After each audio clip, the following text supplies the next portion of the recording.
په دې ډېر بحثونه مه کوئ چې روا او ناروا دي، دا د امت ضرورت. تاسو کې کوم طالب د چې غټ موبایل نه لرئ؟ کوم طالب غټ موبایل لري هغه لاسونه جیک کوي؟ څوک چې لرئ غټ یا هم بل ته نه دي راوړي، یا بېله مسله ده. کوم طالبان غټ موبایلونه لرئ؟ اوس کوم نه لرئ؟ په شمار خلک دي کوي، دوی نه لري. دا خو اکثره واړه دي پکې. زړه خو یې ده چې واخلي، کېدای شي اخیستی به یې نه شي، اقتصاد به یې کمزوری وي. ښه طالبانو ورونو، اوس زه تا نه پوښتنه کوم چې غټ موبایل، اوس نبی صلی الله علیه وسلم وایي په بدن کې یوه ټوټه ده چې دا صالحه سي. څوک صالح کېږي؟ که دا فاسده سي؟ ای طالبانو ورونو، خیر ده د نوي عصر علماو خبرې واورئ. دوی ملحدین نه دي، دوی د اسلامي امت د نن حالت درکولی سي او نن حالت درکوي. نو دی داسې وایي ابوالحسن علي الندوي، وایي نن عصر کې اعلام رسنۍ میډیا چې ده دا د زړه حیثیت لري. اذا صلح الشعب كله واذا فسد الاعلام فسد الشعب كله. که میډیا طالبانو فاسده سوه، ټوله میډیا مو کفر ته ور پرېښودله، رسنۍ مو چا ته ور پرېښودې؟ کفر ته مو ور پرېښودلې. بیخي موږ هېڅ نشریات نه کول، ټول مو دوی ته ور پرېښودلې. نو دا ټولنې اوري که یې نه اوري؟ چې تاسو بزرګانو کې په 90% اوري، نو عام انسانان به څنګه کوي؟ اوري که یې نه اوري؟ نو چې اوري نو هغوی د خزانې به له چا نه ډکې شي؟ نو چې میډیا فاسده شي، ټول راتلونکی نسل څوک کېږي؟ فاسد کېږي.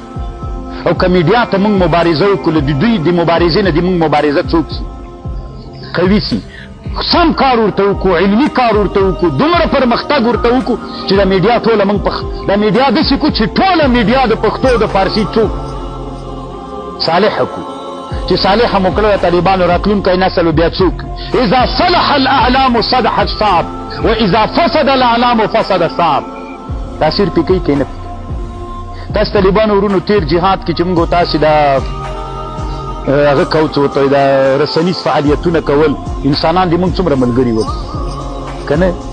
یعنې دا ملګري مو څومره راډېر سوي ول په هغه باندې. دومره د دنیا نه به مو انسانان دې ته راجلبول چې موږ درځو او جهاد کوو، د روان یو ولاکه پاتې سو.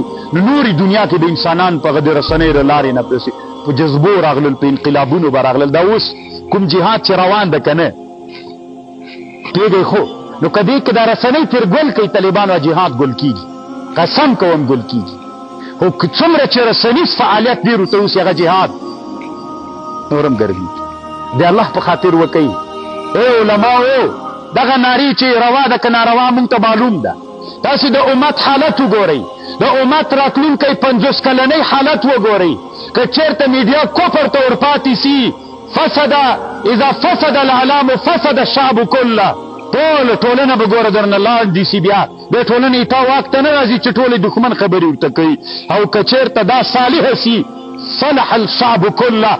دا شعب خو لا څه کوي چې له سرحدونو نه باندې شعبونو کې به انقلابونه را پیدا سي، بیا به د اسلامي امت بیا په حرکت باندې راسي، او بیا اسلامي امت ته هغه میندې او هغه مسلمانان چې امیدونه لري بیا به په